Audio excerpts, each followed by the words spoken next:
Tonight on Primetime Local News. I'm here with my brother and my mom to see the Grinch and Santa.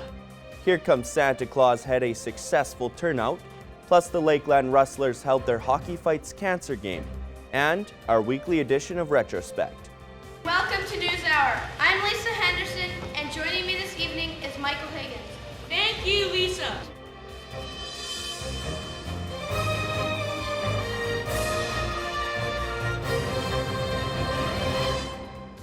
Prime Time Local News, serving the Lakeland and Midwest regions.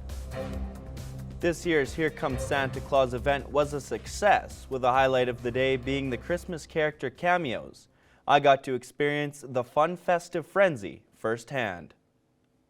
The 17th annual Here Comes Santa Claus was as exciting as ever, with one of the most exciting parts of the day being the arrival of both Santa Claus and the Grinch to the Atrium Center. Event organizer Kurt Price says St. Nick always draws the biggest crowd of the day. Each year we have just total chaos in multiple locations. We have the Grinch downstairs here at the Atrium Center. We have Santa upstairs, and it doesn't matter who's here. We could have the Bumble and Rudolph Rover at Walking on Water, the Grinch downstairs. Santa Claus is still the big star. Santa drew a huge crowd, with the line to meet him extending outside of the Atrium Center. Plenty of kids were excited to tell the jolly old man what they wanted for Christmas. Squishmallows. Probably a family vacation. I'm gonna ask if,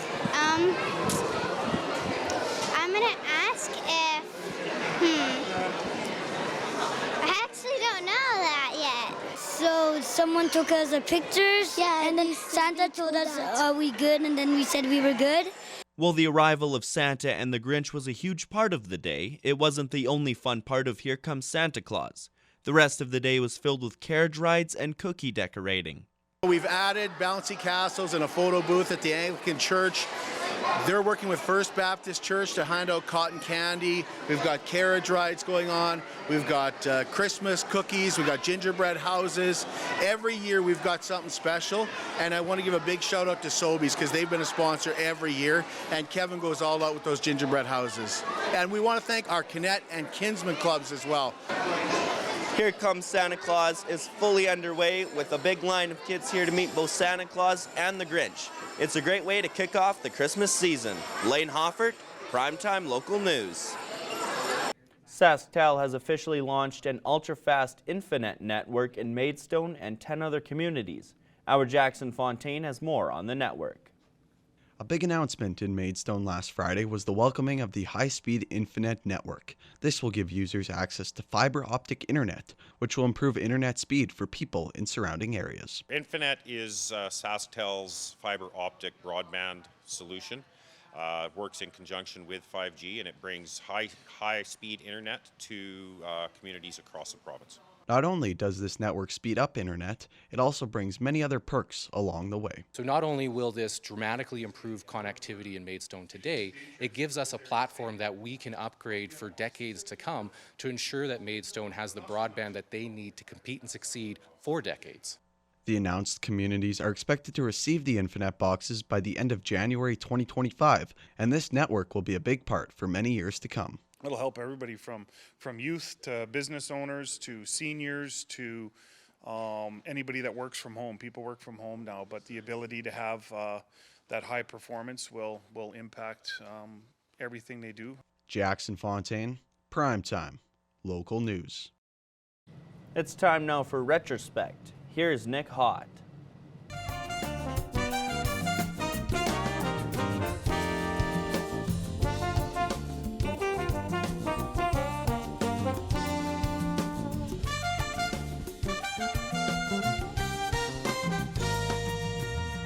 This week on Retrospect, we travel back to 1995 for a look into a school Christmas concert with a fun twist.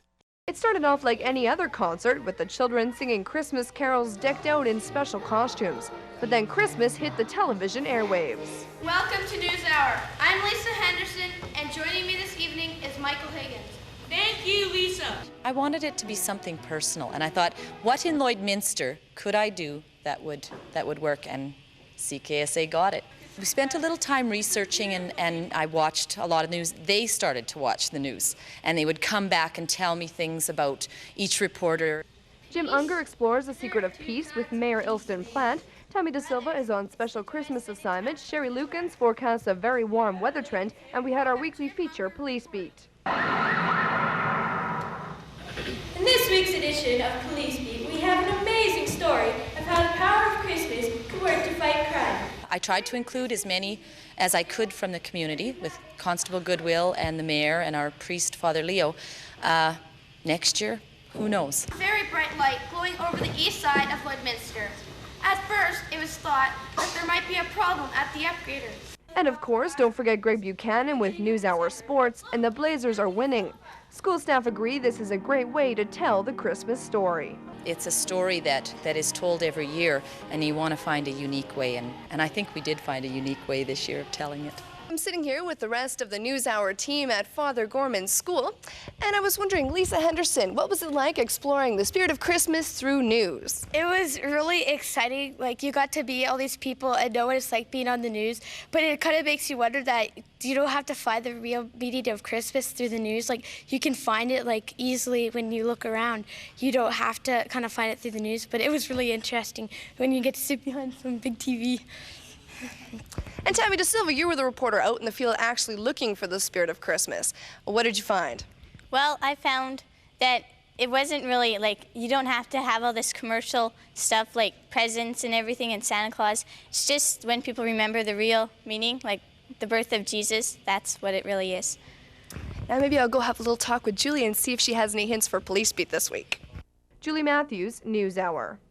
Next, we jump a little forward to 1996 for a look into snowmobiling safety. Snow-covered fields are their playground, and with the early winter this year, snowmobile enthusiasts have already had at least a month and a half of prime conditions. But in that time, 5 people have died snowmobiling in Alberta, including a 15-year-old Wainwright area boy last month who died in a collision with a pickup truck. We're getting more machines out there every day. More people are riding. It's a fun sport, and some people just aren't being safe when they ride, and I think that's what it's all about. RCMP were at this snowmobile rally to help a local charity, but in the future they will be active participants in many rallies, checking for proper registration and to keep an eye on alcohol abuse. We want to get to a lot of rallies this year. Rallies are getting bigger and bigger, and there's more of them all the time. And there are a lot of accidents happening at the rallies, and we want to see if we can just make them a little safer. Head-on crashes are a big concern, especially when cresting hills. Stay alert. Police say even if you are keeping safety in mind, someone else might overlook it until it's too late. Snowmobiles are getting faster, lighter, and more aerodynamic every year, and at a top speed of 100 to 130 miles an hour, they turn into streamlined bullets. A local sports store says although the speed has increased greatly, the braking power hasn't. And with the wrong driver, that's a lethal combination. A lot of people don't have the respect for the machines that is necessary, and that gets them into trouble. Some people come out for the thrill, the speed, and that's when we get into a little more danger. But you can have that kind of ride and be safe at the same time. One local store says they're only 3 away from being sold out of the machines entirely and have already outdone last year's sales. But they say part of that is due to the sport becoming so popular with families like these. And RCMP say if the proper precautions are taken, hopefully no more lives will be lost to this fun winter pastime. Julie Matthews, Police Beat. And that's all for this week of Retrospect. Retrospect is brought to you by Webb's Machinery. Find New Holland products at Webb's Machinery, your dealer in Vermilion, Vegreville, Lamont, Wainwright, St. Paul, and Consort. Joining me now for weather is Thomas Wildman. Thanks, Lane. We're having a really unfortunate change here in the weather as we get into the middle of December, as we're going to be seeing some really cold temperatures coming up here, but especially throughout the middle of this week. And we're expecting to see some snow as well, unfortunately with the already snow and rain that we experienced this past weekend. And so I don't think that road conditions will be improving much in the near future at all. But again, cold temperatures are going to be expected. At least we had one last kind of nice day here today with that high up to -3. The low being at -20 is less than preferable, but we take the nicer warms that we felt throughout most of today. That low of -20 is kind of going to be earlier in the morning and then later this evening as well. A little bit better than the normal high at -5 and the normal low, of course, a little worse at -14. Quite a bit of different age range there. We're already almost to the average monthly precipitation, which a lot of our farming friends will really be appreciating. With that little rain did at least help replenish the dugouts for our cattle farmer friends. Looking at the Lloydminster Airport temperature right now, it's -4 with the wind chill. It gets down to -11. The 20-kilometer west-northwest wind not really helping out anybody too much, but still nice conditions for today. Similar in North Battleford, they've got -5. Wind chill takes them down to -8 with their west wind. And in Cold Lake, they're at a nice -3 right now for their high. Wind chill takes them down to -8. Taking a look across the region, we're seeing very similar temperatures.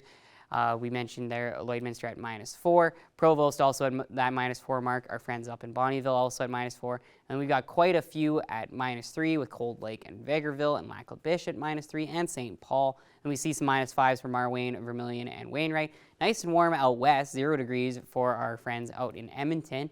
Taking a look on the Saskatchewan side, it's really chilly up in Isle Cross, -7 up north for them, -3 in Pearson, St. Walburg, Meadow Lake, and North Battleford. We see -5 for Maidstone and Macklin, and then a -4 for Green Lake. Taking a look now at tonight's forecast in North Battleford, as mentioned, we're going to be seeing those clouds and some snow.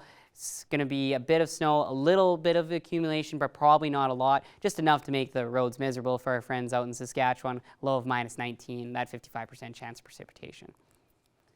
Taking a look at Cold Lake, they're going to be very similar, a low of -22, a little snow, which will be ending this evening, still with little to no accumulation, but it will be much colder and will be clearing up overnight, 55% chance for them as well. And then Lloydminster, -20. We'll be seeing some clouds breaking up with a little bit of snow. Mainly it's going to be early this evening, so that'll be coming down very soon. But it will be much colder, quite breezy this evening as well. So make sure to stay indoors for this evening, and hopefully we'll see a better, warmer temperatures in the morning. Taking a look now at the 3-day forecast, unfortunately, probably not going to be getting a lot better. -18 for tomorrow, on a low of -22. Will be very cloudy with some low clouds, so be sure to pay attention to that if you're going out and about tomorrow on your morning commutes.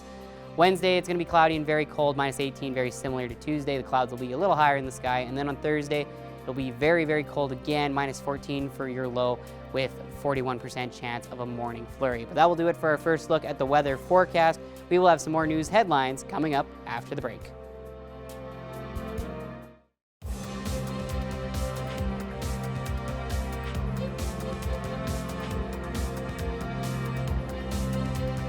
The Lakeland Rustlers women's hockey team hosted their 4th annual Hockey Fights Cancer alongside the Lloydminster Health Foundation. Our Thomas Wildman has more on the important game. Hockey Fights Cancer Games have been a way for hockey teams across the world to help aid various different cancer foundations. For the community-based Lakeland Rustlers women's hockey team, raising money for the Lloydminster Cancer Ward has been something they have been proud to support since the very beginning.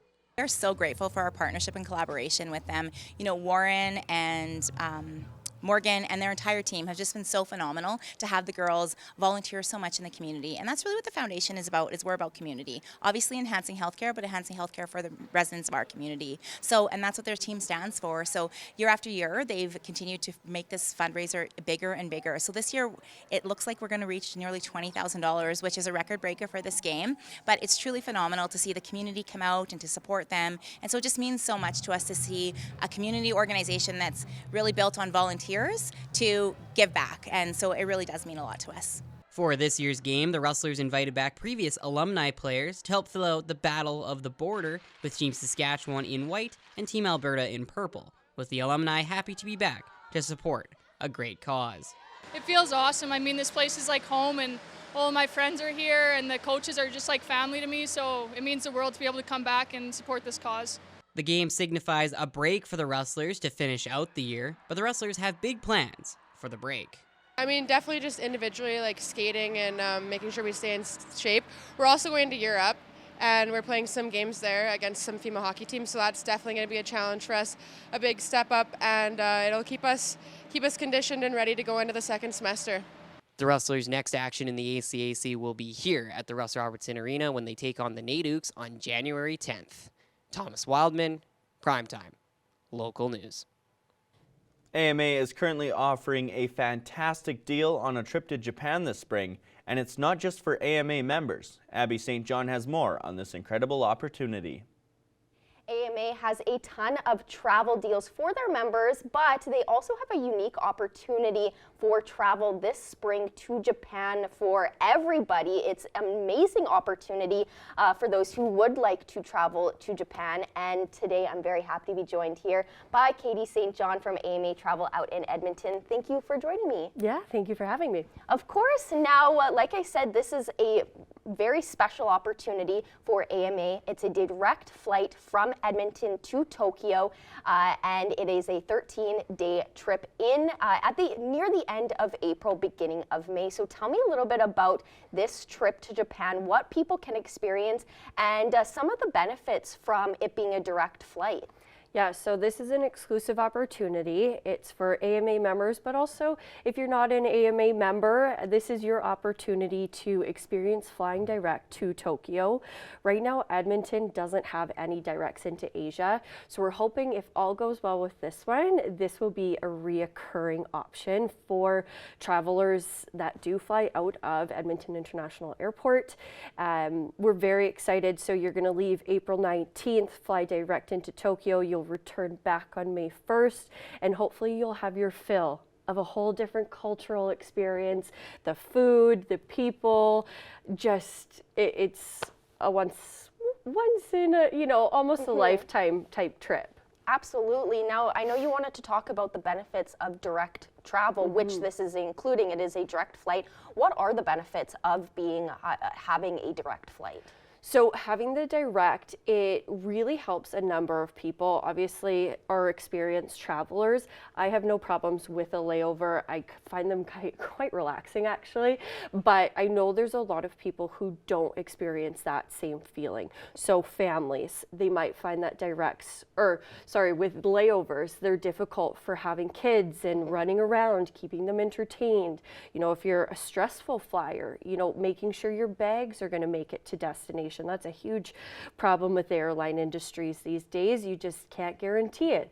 And knowing where your gate is, if you have mobility issues, sometimes a walk through the airport can really just tire you out and drain you before you've even gotten to destination. So having the direct options, it's a really great opportunity to open up the world. Yes, and I'm a stressful flyer too, so I like the option of just not having, and I'm also very impatient. I don't like waiting around, so having the option of direct flight, I will take it any day over a layover, because it reduces the risk of really anything going wrong. Absolutely. Now, for this, now AMA has a ton of promotions and deals for their members, and this is a special opportunity for those who haven't or who are not a member to kind of get a taste of what it's like to be an AMA member. So talk a little bit about some of the benefits that comes along with being a member of AMA.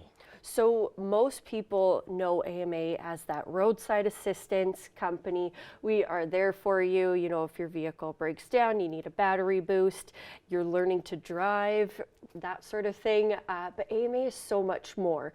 They really give back in different areas of the province. Our travel department is huge. We have so many great offers for members. This is one of those exclusive deals that is being shared because it is such an awesome opportunity. We also have the registry side, but travel's always been my favorite. You get discounts on Disneyland and Disney World tickets and ski passes and hotels all over the world. So being a member, there's so many benefits to it, and we hope that you see that if you do book this Japan charter. Yes, and now finally going off of that, how can people book the Japan charter? They do have to go through AMA, whether they're a member or not, they do have to go through you guys. So what is the process like, and where do they need to go? So you'll reach out to one of our travel advisors. We've actually had so many go to Japan this year, so they are so excited to be selling this. They are ready to give you all the tips and tricks. Now, we are offering 3 different ways to book this. You can just book the round trip flights, or you can book it with 2 different tour options. One being a 13-day tour. If you just want somebody to guide you around, go explore Tokyo with a tour guide. You'll see Mount Fuji from the Mishima Skywalk, take the bullet train to Kyoto. That is going to be your best option. You'll have somebody there with you the whole time. My favorite option is the one where you take a 6-day tour. So you kind of get more introduced to the country. So you're more comfortable when traveling on your own, because the last chunk of that trip, you're going to be on your own. And that's my favorite way to explore a city and a country, is to just walk around, enjoy it, stop and eat where you want to eat, go explore a museum, an art gallery, go shopping. Yeah.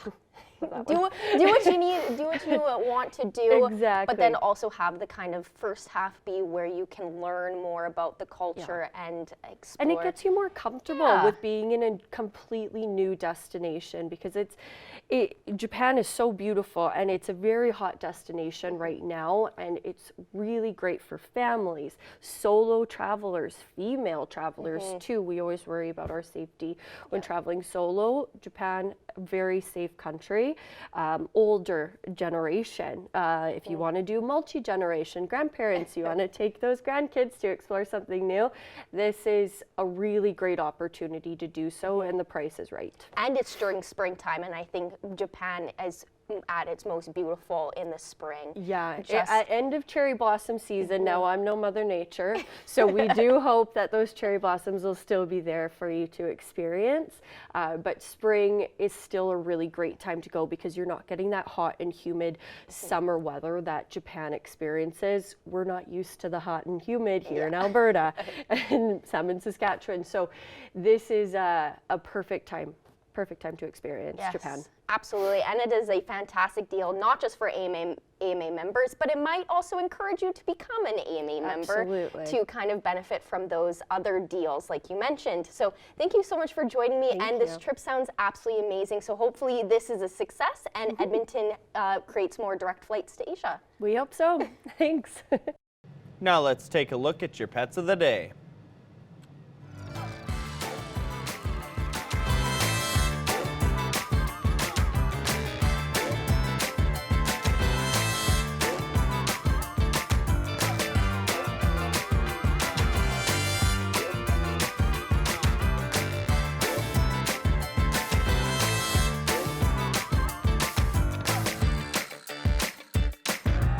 We want to see your pets. Send photos of your pet and their name to have them featured on Pet of the Day.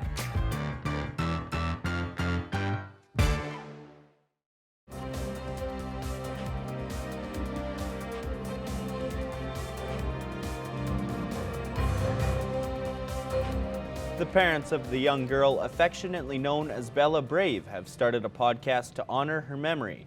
Bella passed away in July after living her entire life with severe medical issues. Stacy Comer found out more about the podcast and other plans to keep Bella's memory alive. I have 2 special guests joining me today on Primetime Local News. Kyla and Lyle Thompson are here from Swift Current, Saskatchewan. Thank you guys for joining me today. Of course, this is great. Thank you. Thanks for having us. Yeah. Well, everybody pretty much who has social media or lives in Saskatchewan or Canada or, even internationally knew your daughter, Bella, also known as Bella Brave, who passed away recently, which is just so tough for your family, obviously, and for all of us who loved her through social media and everything that she did. And you guys have now started a podcast called Beyond Brave. Is this one of the ways and one of the things you're doing to honor her memory and keep her memory alive? Yeah, absolutely. We thought of this right away as a passion project, and our Bella Brave Legacy project that we want to continue for her in her honor, and of course to support other families like ours in similar circumstances. And it's really just a way that we found would be really, really a great way to honor her, I think, and carry her legacy on. Yeah, we also kind of found so far that's been really therapeutic for us too. Mm-hmm. And is there a specific focus of this podcast, or are the topics whatever you guys decide you think you want to talk about that week? I named it specifically Beyond Brave because I want to obviously connect it to Bella and all the ways she taught us how to be brave. But I also do want it to go beyond that. We want there to be a lot of different topics that people might not think of. Of course, a lot of topics that I have never shared on Instagram or TikTok as well. And Bella was such a shining star. Anybody who had the chance to see her on social media and get the chance to meet her, if they were lucky, you could just see the personality she had. So, and behind the scenes, I think a lot of people maybe didn't realize how much you guys were dealing with and the medical side of things too. So, is that some of the things you guys will be chatting about too? Is I think maybe people who have kids who are in the same or similar scenarios to what you guys had with Bella, how to help them get through this as well?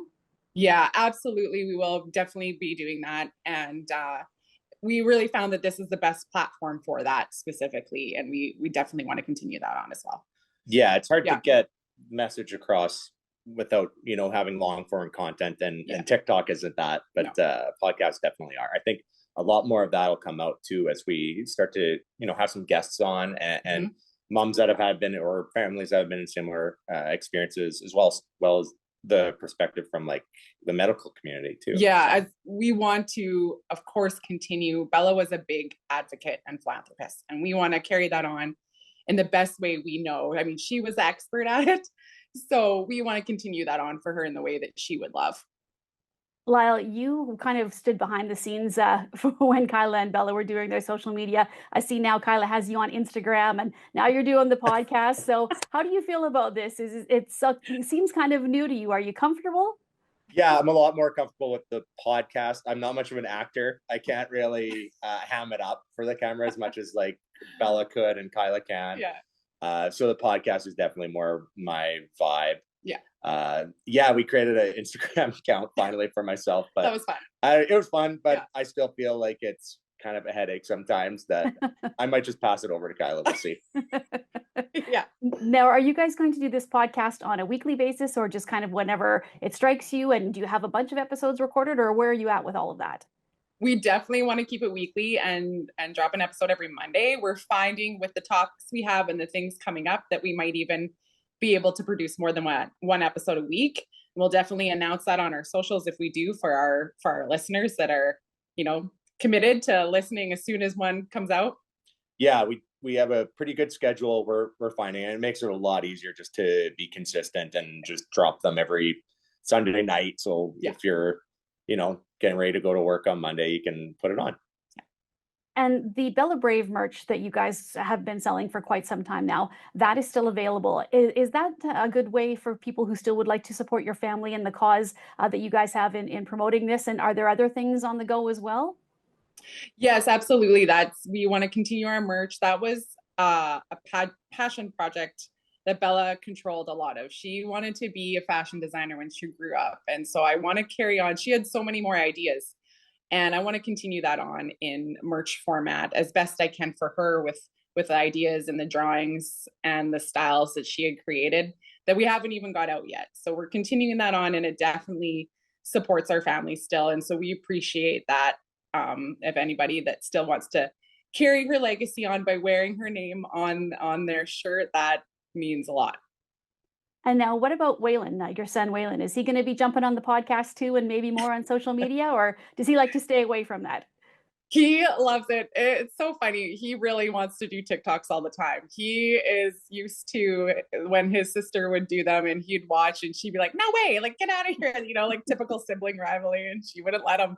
Now he's like, and he's still asking. He's like, Mom, this looks like a lot of fun. And I mean, Bella and I always used it as a source of joy. We'd sit down and watch the hilarious cat videos or whatever pet videos that would make us howl at night. And that, of course, led to her wanting to make TikToks to make other people laugh.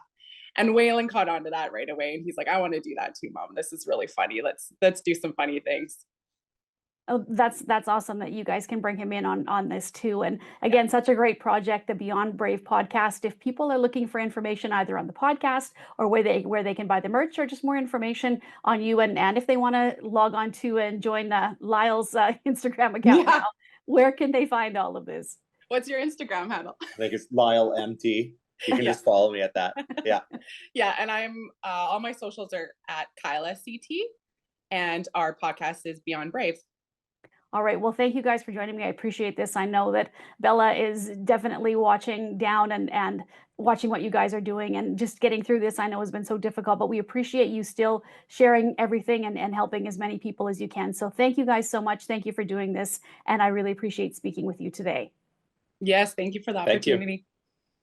Coming up after the break, Thomas Wildman will give you one more look at your winter weather.